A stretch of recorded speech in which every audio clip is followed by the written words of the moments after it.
You are listening to the Your Knee, Your Health podcast. I'm your host, Adam Rosen. I'm a fellowship-trained, board-certified orthopedic surgeon who specializes in knee replacement. Here I'll talk to you about common knee complaints and other orthopedic issues. We'll cover other important health-related topics, all of which are meant to helpfully answer some of your questions and help improve the quality of your life. Thanks for listening, and on with the next episode.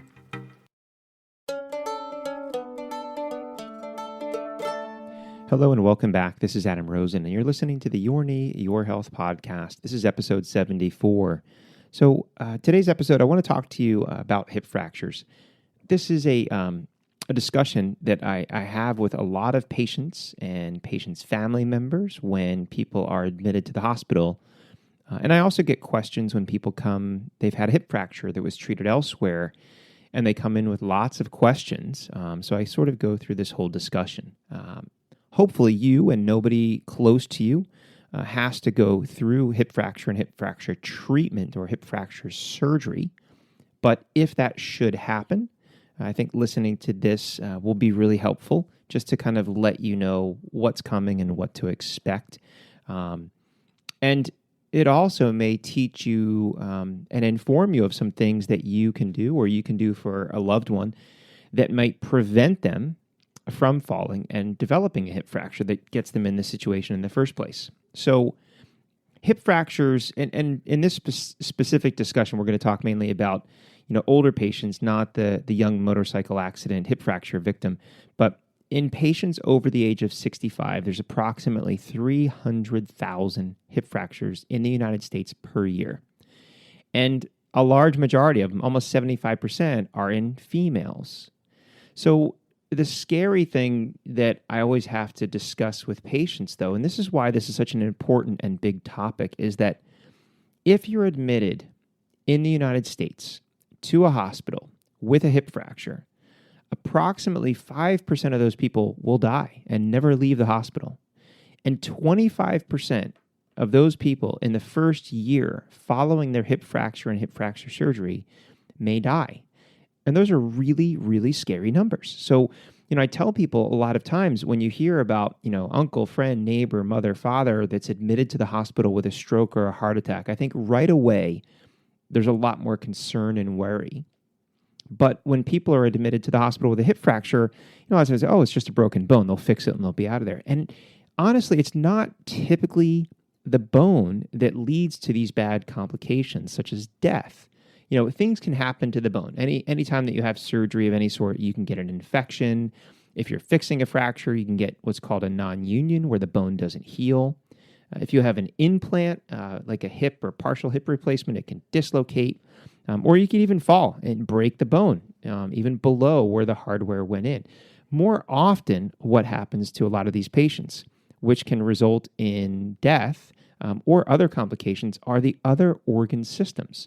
So in the hospital, you can have an issue with your pulmonary system, your lungs. You can develop pneumonia. You can have an issue with your heart system. You can have a heart attack or develop an arrhythmia. You can have an issue with your neurologic system, your brain, and have a stroke. You can have issues with the urinary system, so your bladder and kidneys, and develop a urinary tract infection, retention. Your skin can have an issue. Being in bed can lead to a decubiti, which can get infected. Your GI tract, you can get constipated. The vascular system, you can get a blood clot, what we call venothromboembolic disease, in the legs or even in the lung. So when we talk about all of these systems, if you are in a hospital and you have more than one system that starts to go down, you're developing what we call multi-system organ failure. And each of those things in its own doesn't sound like a big deal. But when you take an older person who has a traumatic injury, who's taken to a hospital by ambulance, and then 2 or 3 of these things happen, it can lead to a lot of bad complications. So our goal is to prevent the fall and hip fracture in the first place. That's the goal. But reality is that some of these people will still fall. Now, if you fall and break your hip, the other sad information that I always give to people, and I tell people I like people that break the rules, because a lot of patients will lose what we call a function grade, meaning, so if you're an everyday normal walker in the community and you break your hip and you have surgery, you more than likely will need a cane the rest of your life. And if you were already walking on a cane for some reason, and then fall and break your hip, you are more than likely to need a walker the rest of your life. And if somebody was on a walker already and falls and breaks their hip, there's a good chance that person might be wheelchair bound the rest of their life. And again, those are really scary things to have to hear when all of these things are going on. But that's the truth and that's the reality. So I always tell my patients, I love it when they break the rules. So if you're not using a cane walker and you break your hip and recover it and get rid of it, that's great. I'm proud of that patient. And sometimes it is a functionality of the fall or the injury, surgery. You know, people always think about the bone, but they kind of forget that you can damage the muscle and the tissue and the ligaments and tendons around the area of the hip when you fall and break it. And we may not always be able to repair it back to normal. And for a lot of patients, there's a huge fear of falling again. So I have a lot of patients that physically can walk without a walker, but they just say they feel so much safer being attached to the walker because they're afraid of falling again. So that's the real kind of concern and the reality of going forward of the surgery. Now, as far as treatments, there's a number of treatments, and it really depends on the kind of fracture that you have.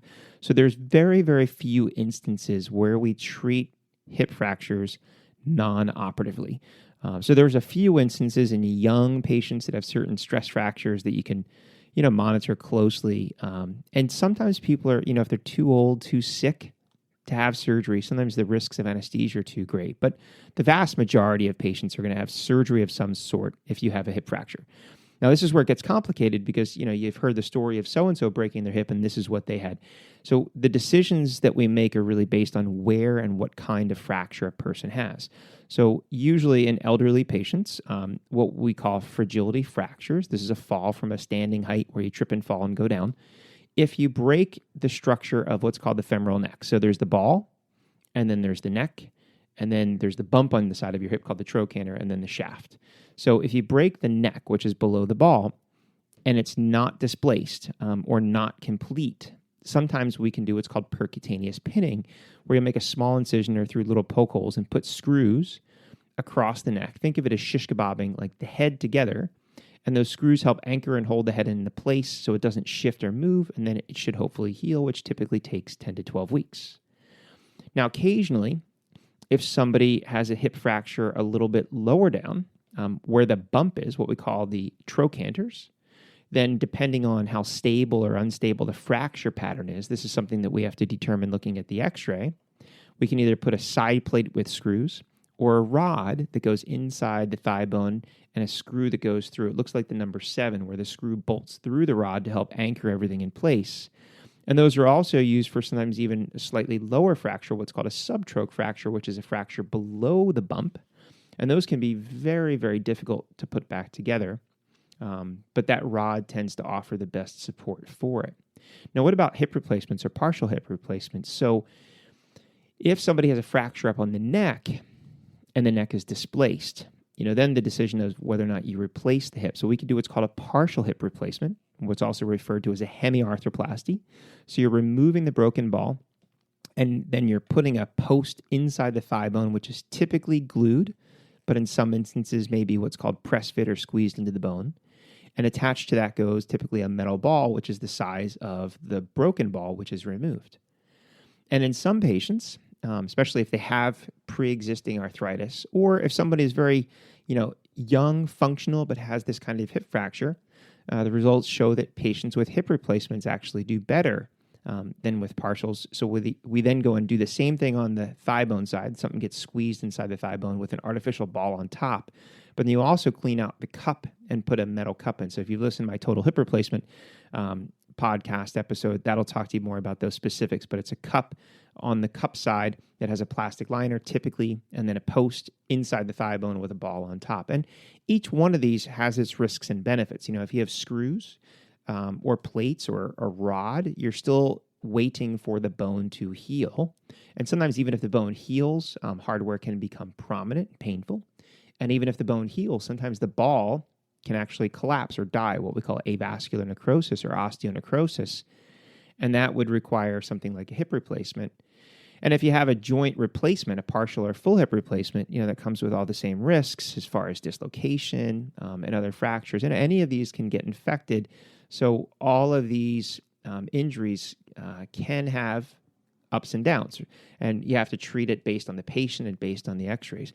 A very common what we would necessarily call a complication, but a lot of patients see as a complication after hip fracture surgery, there was a leg length discrepancy. So it's a known complication risk when we do hip replacements because sometimes for stability reasons, we have to make the leg longer. But a lot of times when you squeeze bones together, it's never really a clean break. You break it, there's lots of pieces. We have to put it back together. And when those pieces compress, and some people more so than others, that can lead to shortening of the leg. And sometimes if it's very noticeable and problematic, you may need a shoe lift, but you can't stretch the bones apart because if you keep them apart, they'll never heal. So there's a lot of information. And I hope, again, that you don't have to go through this or someone close to you doesn't have to go through this, but I think it's good to hear this and understand that if they are admitted somewhere with a hip fracture, these are the things that you have to be aware about, and obviously talk to the team there because there's going to be more specifics based on the patient. But I think the other big important takeaway is what can you do to prevent one of these fragility falls and one of these potential needs for surgery and potential complications. So number one, best thing to do is be screened for osteoporosis. There's some institutions where they've been able to cut the fracture rate in their patients by more than 50%. Simply by looking for screening for osteoporosis and treating those patients that meet that criteria. If you have osteopenia, it may be as simple as weight-bearing exercise and supplementing with vitamin D. But if you do have osteoporosis, there may be a medication that can help make your bones stronger or at least slow down the further loss of bone over time. And the other important thing, make sure that your house is safe. Are there throw rugs where you can trip and stumble? Are there cords every which way? And I've even had patients over the years, I've had, patients that unfortunately have fallen over their oxygen tubing. So sometimes there's, tubes that you need for other medical reasons, but you have to be careful and aware of those. Bathroom, super, super dangerous place. If you own your house or, even if you're renting, see if it's possible that you can put rails in the bathroom, sticky mats that don't slip so you're less likely to slip and fall in the tub or slip in the shower. And just making sure that you do not get up on ladders. I can't tell you how many times I've had, older patients, they get up on the ladder to reach things on the top shelf or in the garage and they slip and fall. And, the kids are always like, I don't know why they even had the ladder. You get rid of the ladder, put everything within arm's reach so people don't have to go up on ladders to get those things down. Next thing, balance training. I've talked about this before. Even it's been shown Tai Chi and Qigong and those kinds of exercises can really help with balance. And if you train in balance, you might be less likely to trip and fall. Get your eyesight checked. If you haven't been to the eye doctor in a while, get your eyesight checked. Cataracts and other eye problems that might be fixable or correctable can help you see where you're going and prevent the risk of a fall. So, just a number of things that you want to look for to try to improve the strength of your bone and improve the potential safety of your house and also improve your physical ability as far as balance and being able to see well. And all of those may help prevent a potential fall, which also can lead to a hip fracture and have all these things happen. So, hopefully this is helpful and informative. You might know someone, maybe you have a friend whose, parent is going through a hip fracture. They might find this helpful. So, forward this link on to them. And if you should run into this with someone in the future, at least you're somewhat aware of what they may be going through, and also might even help you have questions that you could ask their surgical team, as far as what kind of injury they had and what type of treatment they're recommending. So thanks again for listening. Until next time, stay safe. You've been listening to the Your Knee, Your Health podcast. I'm your host, Adam Rosen.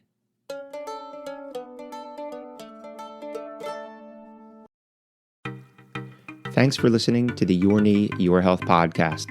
If you've not already done so, please subscribe so you'll be notified of future episodes. And if you enjoy what you're hearing, please take the time to leave a review.